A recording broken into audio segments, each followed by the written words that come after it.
നമസ്കാരം. മല്ലികാവനം ജ്യോതിഷ ചാനലിലേക്ക് എല്ലാവർക്കും സ്വാഗതം. കഴിയുന്നത്ര നമുക്ക് ഗുണപ്രദമായ അറിവുകൾ ലഭ്യമാക്കുക എന്ന ഒരു കാര്യമാണ് ഈ ചാനൽ കൂടിയിട്ട് ഞാൻ ചെയ്തുകൊണ്ടിരിക്കുന്നത്.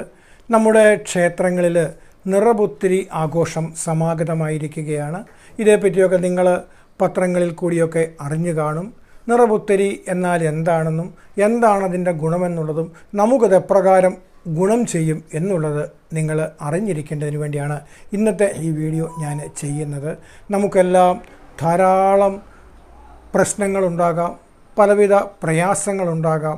അപ്പോൾ ഇതിനൊക്കെ കാരണം ഒരു ഐശ്വര്യക്ഷയമാണ്. അതായത് നമ്മുടെ വീട്ടിൽ ലക്ഷ്മി ദേവി വസിച്ചാൽ നമുക്ക് ഐശ്വര്യങ്ങളുണ്ടാകും. അപ്പോൾ ലക്ഷ്മി ദേവി നമ്മുടെ വീട്ടിലുണ്ടായാൽ, ഐശ്വര്യമുണ്ടായാൽ നമുക്ക് സാമ്പത്തിക പ്രശ്നങ്ങൾ ഉണ്ടാവുകയില്ല, രോഗദുരിതങ്ങൾ ഉണ്ടാവുകയില്ല, വഴക്കുകൾ ഉണ്ടാവുകയില്ല.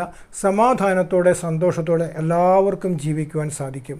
എന്നാൽ നെഗറ്റീവായ കാര്യങ്ങൾ കൂടുതലുള്ള ഒരു വീട്ടിൽ തീർച്ചയായിട്ടും ലക്ഷ്മി ദേവി വസിക്കുകയില്ല. അപ്പോൾ ലക്ഷ്മി ദേവി നമ്മുടെ വീട്ടിൽ വസിക്കുവാൻ വേണ്ട കാര്യങ്ങൾ നമ്മൾ ചെയ്താൽ ആ വീട്ടിൽ തീർച്ചയായിട്ടും ഐശ്വര്യമുണ്ടാകും. ദിവസവും വീട് വൃത്തിയാക്കി വിളക്ക് കൊളുത്തി നാമജപം നടത്തുന്നവർക്ക് വീട്ടിൽ ഐശ്വര്യമുണ്ടാകും. കാരണം ലക്ഷ്മി ദേവി അശുദ്ധിയുള്ള സ്ഥലങ്ങളിൽ വസിക്കുകയില്ല എന്നുള്ളത് തന്നെ കാരണം. അപ്പോൾ ലക്ഷ്മി സാന്നിധ്യം ഉറപ്പിക്കുവാൻ ഉതകുന്ന ഒരു കാര്യമാണ് നിറപുത്തരി എന്ന് പറയുന്നത്. പുതുതായിട്ട് കൊയ്തെടുത്ത നെൽക്കതിരുകൾ ക്ഷേത്ര സന്നിധിയിൽ പൂജിച്ച്, ആ പൂജകളെന്ന് പറയുന്നത് തന്നെ മഹാവിഷ്ണുവിനെയും മഹാലക്ഷ്മിയെയും ആവാഹിച്ച് വളരെ ഭംഗിയായിട്ട് അതിലേക്ക് ആ ലക്ഷ്മി ദേവിയുടെ ചൈതന്യം നിറച്ച് അത് ഭക്തജനങ്ങൾക്ക് നൽകുന്നതാണ് നിറപുത്തരി. നാം ഈ നിറപുത്തരി നെൽക്കതിരുകൾ നമ്മുടെ വീട്ടിൽ കൊണ്ടുവന്ന് സ്ഥാപിച്ചാൽ, അഥവാ നമ്മുടെ വീടിൻ്റെ മുൻഭാഗത്തായിട്ട് എല്ലാവർക്കും കാണുന്ന രീതിയിൽ സ്ഥാപിക്കുന്നത് ആ ഒരു ലക്ഷ്മി സാന്നിധ്യം നമ്മുടെ ഗൃഹത്തിൽ ഉറപ്പിക്കുവാൻ തീർച്ചയായിട്ടും സഹായിക്കും. നമ്മുടെ വീട്ടിൽ നെഗറ്റീവായ കാര്യങ്ങൾ കൂടുതൽ സംഭവിക്കുമ്പോഴാണ് ഈ ദുരിതങ്ങൾ നമുക്കുണ്ടാകുന്നത്. അത് രോഗദുരിതമായിക്കോട്ടെ, കടങ്ങളായിക്കൊള്ളട്ടെ, ദാമ്പത്യ പ്രശ്നങ്ങളായിക്കൊള്ളട്ടെ, സന്താന പ്രശ്നങ്ങളായിക്കൊള്ളട്ടെ, ഏതുവിധ ദുരിതങ്ങളും ഉണ്ടാകുന്നത് വീട്ടിൽ നെഗറ്റീവായ കാര്യങ്ങൾ കൂടുതൽ സംഭവിക്കുന്നതാണ്. അപ്പോൾ നെഗറ്റീവ് എനർജികളെ മാറ്റുവാൻ നമ്മൾ പലപ്പോഴും പലതും ചെയ്യാറുണ്ട്. എന്നാൽ നിസ്സാരമായ ചിലവിൽ നമുക്ക് സാധിക്കാവുന്ന ഒരു കാര്യമാണ് ഈ നിറപുത്തരി നെൽക്കതിര് നമ്മുടെ വീടുകളിൽ സാധിക്കുക എന്നുള്ളത്. ഇപ്പോൾ അതിൻ്റെ സമയം ആഗതമായിരിക്കുകയാണ്.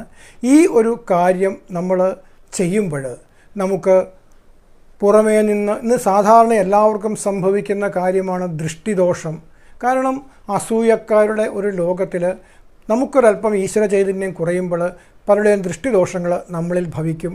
അവരുടെ നോട്ടം കൊണ്ടുപോലും നമുക്ക് നെഗറ്റീവ് എനർജി ഉണ്ടാകാം. അതേപോലെ വാക്കുകൾ കൊണ്ട്, ശത്രുദോഷങ്ങൾ കൊണ്ട് ഒക്കെ നമുക്ക് തടസ്സങ്ങൾ ഉണ്ടാകാം. നമ്മുടെ അർഹതപ്പെട്ട കാര്യങ്ങൾ നമുക്ക് നേടിയെടുക്കാൻ സാധിക്കാതെ വരും. അപ്പോൾ ഇത്തരം ദോഷങ്ങളിൽ നിന്നൊക്കെ നല്ല ഒരു മോചനം കിട്ടുവാൻ, ഗുണപ്രദമായ കാര്യങ്ങൾ സംഭവിക്കുവാൻ ഈ നിറപുത്തരി നെൽക്കതിര് നമുക്ക് തീർച്ചയായിട്ടും ഗുണം ചെയ്യുന്നതാണ്. ഈ ഒരു സമയത്ത് ഇത്തരം നിറപുത്തരി നെൽക്കതിര് നമ്മൾ ക്ഷേത്രത്തിൽ നിന്ന് വാങ്ങുക.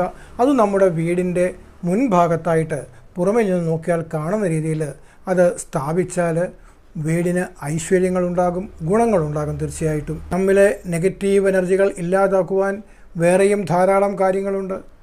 എന്നാൽ ഇത് വളരെ നിസ്സാരമായിട്ട് ചെയ്യാവുന്ന ഒരു കാര്യമായതുകൊണ്ടും ഇപ്പോൾ അതിൻ്റെ ഒരു സമയമായതുകൊണ്ടും കൂടെയാണ് ഇന്ന് ഈ ഒരു കാര്യം ഞാൻ ഇവിടെ പറയുന്നത്. എന്നാൽ ഇതോടൊപ്പം തന്നെ നമ്മുടെ വീട് ശുദ്ധവും വൃത്തിയുമായിട്ട് സൂക്ഷിക്കേണ്ടതുണ്ട്. അടുക്കളയിലാണ് ലക്ഷ്മി ഭഗവതി വസിക്കുന്നത്. അപ്പോൾ അടുക്കളയിൽ എച്ചിൽ പാത്രങ്ങൾ കഴുകാതെ ഇടാതിരിക്കുക, യഥാസ്ഥാനത്ത് സാധനങ്ങളൊക്കെ വയ്ക്കുക, വീട്ടിലെ മാറാലകളൊക്കെ അടിച്ച് വൃത്തിയാക്കുക, ദിവസവും തൂത്ത് തളിച്ച് വിളക്ക് കൊളുത്തി നാമം ജപിക്കുക എന്നീ കാര്യങ്ങളൊക്കെ നമ്മൾ നിഷ്ഠയോടെ ചെയ്യുമ്പോൾ നമ്മുടെ ഗൃഹത്തിൽ ലക്ഷ്മി ദേവി സാന്നിധ്യം തീർച്ചയായിട്ടും ഉണ്ടാകും. നമ്മുടെ ദോഷങ്ങൾ അകറ്റുവാൻ തീർച്ചയായിട്ടും അത് ഗുണം ചെയ്യും. ഇത് ചെയ്യുവാൻ ഏറ്റവും പറ്റിയ ഒരു സമയമാണ് ഇപ്പോൾ ഈ നിറപുത്തരി നെൽക്കതിർ എന്ന ദിവസം. ശബരിമലയിലൊക്കെ വളരെ വിപുലമായിട്ട് ഇത് ആഘോഷിക്കുന്നത് കൊണ്ട് തീർച്ചയായിട്ടും ആ ദിവസം എല്ലാവർക്കും അറിയാൻ സാധിക്കും. നമ്മുടെ സമീപത്തുള്ള ക്ഷേത്രത്തിൽ ഇത്തരം ചടങ്ങുകൾ നടക്കുമ്പോൾ അതിൽ നിന്ന് ഒരു ഭാഗം നമ്മൾ കൂടി വാങ്ങിയിട്ട് നമ്മുടെ വീട്ടിലത് സ്ഥാപിക്കുക. ഇതുകൊണ്ട് എല്ലാവർക്കും ഗുണമുണ്ടാകും. അതിന് ഈശ്വരൻ അനുഗ്രഹിക്കട്ടെ എന്ന് പ്രാർത്ഥിക്കുന്നു. നിങ്ങളുടെ സംശയങ്ങൾ തീർച്ചയായിട്ടും നിങ്ങൾക്ക് എന്നോട് ചോദിക്കാവുന്നതാണ്. അതിന് നിങ്ങളുടെ ജാതകപ്രകാരമുള്ള ദശാപഹാരങ്ങളെപ്പറ്റിയും ഗുണദോഷങ്ങളെപ്പറ്റിയും പരിഹാരങ്ങളെപ്പറ്റിയും ഒക്കെ അറിയുവാൻ നിങ്ങൾക്ക് എന്നോട് ചോദിച്ചാൽ തികച്ചും സൗജന്യമായിട്ട് തന്നെ ഞാനിതിൻ്റെ മറുപടി നൽകുന്നതാണ്.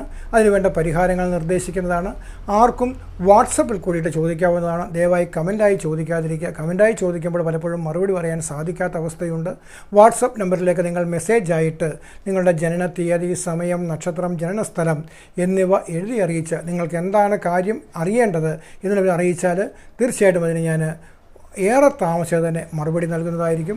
കവടി പ്രശ്നം പോലുള്ളവ, അതായത് നമ്മുടെ ഇപ്പോഴത്തെ സമയക്രമങ്ങൾ, അതേപോലെ ശത്രുദോഷമോ മറ്റു ദോഷങ്ങളോ ഒക്കെ ഉണ്ടെങ്കിൽ അതറിയുവാൻ ജാതകത്തിൽ കൂടി സാധ്യമല്ലാത്തതുകൊണ്ട് അത് കവടി പ്രശ്നം കൂടി അറിയാൻ സാധിക്കുകയുള്ളൂ. അത്തരം കവടി പ്രശ്നം നടത്തേണ്ടവർ ദക്ഷിണ അയച്ചു വേണം ചോദിക്കേണ്ടത്. അവർക്കും അത് ചെയ്ത് അതിനുവേണ്ട പരിഹാരങ്ങൾ നിർദ്ദേശിക്കുന്നതായിരിക്കും. മല്ലികാവനം ജ്യോതിഷ ചാനലും ഹരിലാൽ തിരുവല്ല. നിങ്ങൾ ഈ ചാനൽ സബ്സ്ക്രൈബ് ചെയ്യുക, വീഡിയോ ഷെയർ ചെയ്യുക. വീണ്ടും മറ്റൊരു ജ്യോതിഷ വിഷയവുമായി അടുത്ത ദിവസം വീണ്ടും കാണുന്നവരെ എല്ലാവർക്കും നന്ദി, നമസ്കാരം. ശ്രീവല്ലഭോ രക്ഷതു.